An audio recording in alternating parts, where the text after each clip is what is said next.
శీతోష్ణములు, సుఖదుఖములు, మానాపమానములు మొదలగు ద్వంద్వములను సమానముగా స్వీకరించాలి. శత్రువుల పట్ల, మిత్రుల పట్ల సమభావంతో మెలగాలి. ఎవరైనా మన మనస్సు దుఃఖపడేలా ప్రవర్తించినా పగ తీర్చుకోవాలనే ఆలోచన లేకుండా వారిని క్షమించాలి.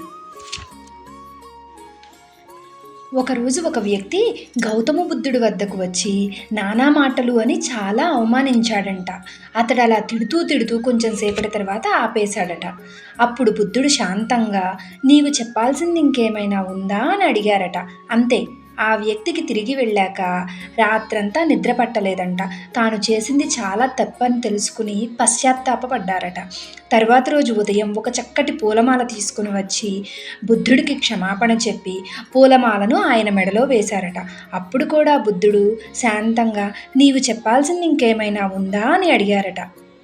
అప్పుడు ఆయన శిష్యులు ఆశ్చర్యంతో, తిట్టినప్పుడు పూలమాల వేసినప్పుడు మీరు ఒకేలా ఎలా ఉండగలిగారు అని అడిగారట.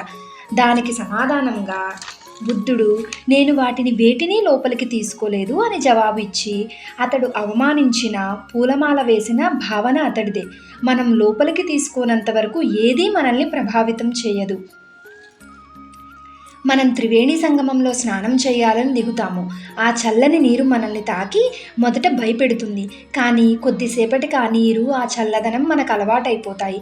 కొత్తగా ఉష్ణత ఎక్కడి నుంచి రాలేదు, అంతా మన మనస్సులోనే ఉంటుంది. ఆ విధముగా మానాపమానములలో, సుఖదుఖములలో, శీతోష్ణములలో విచలితులు కాకుండా స్థిరంగా ఉండడం అలవాటు చేసుకోవాలి. సాధారణంగా మనందరికీ కూడా మనం చేసే పనిలో ప్రత్యేకత ఉండాలని, తద్వారా ప్రశంసలు, గుర్తింపు రావాలని ఆశపడుతూ ఉంటాం. అలా ప్రశంసలు వస్తే మొదట సంతోషం, ఆ తర్వాత గర్వం వస్తూ ఉంటాయి. ఆ తర్వాత ఏమైనా సాధించగలను అన్న అహంకారం కూడా కొందరిలో మొదలవుతుంది. చివరకు అది పతనానికి దారితీస్తుంది.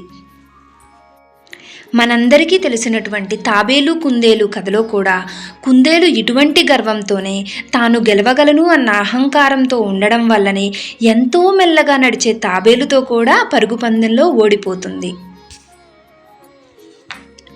ఏదైనా చేయగలను అనే గర్వం ఎలా ఉండకూడదో, ఏం చేయలేనేమో అనే భయం కూడా ఉండకూడదు. ఆ భయం కూడా మనల్ని అతఃపాతాళానికి పడేస్తుంది. జింక ఒక గంటకు 90 కిలోమీటర్ల వేగంతో పరిగెత్తగలదు. అదే పులి గంటకు 50 కిలోమీటర్ల వేగంతో మాత్రమే పరిగెత్తగలదు. కానీ ఎప్పుడూ కూడా జింక పులికి చిక్కుతుంది. ఎందుకంటే జింక దొరికిపోతానేమోనన్న భయంతో వెనక్కి తిరిగి చూస్తూ పరిగెడుతుంది.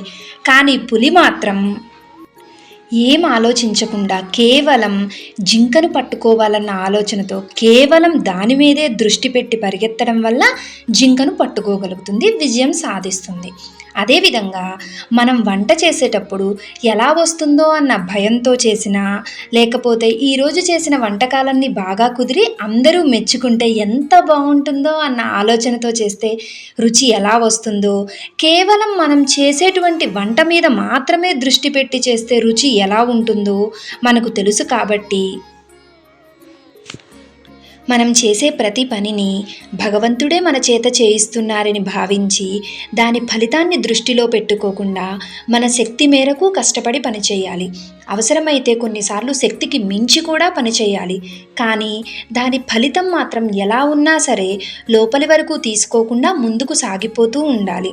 కొంచెం కష్టమైనప్పటికీ ఇప్పటి నుంచైనా సరే దీనిని అలవాటు చేసుకోవడానికి ప్రయత్నిద్దాం.